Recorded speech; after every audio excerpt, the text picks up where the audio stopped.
il y a quelques années, quand on a eu des éclosions d'algues bleues, en particulier à Nouvelle-Orléans, on a réagi très vivement et très fortement parce qu'on voulait être sûr qu'on protégeait la santé des citoyens. Mais en même temps, après coup, on s'est aperçu que peut-être on est allé un peu fort en privant les gens d'eau pour se laver, laver leur linge, laver la vaisselle pendant plusieurs jours et parfois même quelques semaines.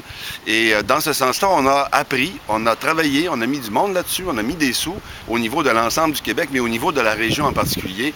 Et on a appris à mieux gérer les crises d'algues bleues pour permettre à la population de profiter de leur eau et aussi ne pas avoir d'impact économique négatif sur le tourisme.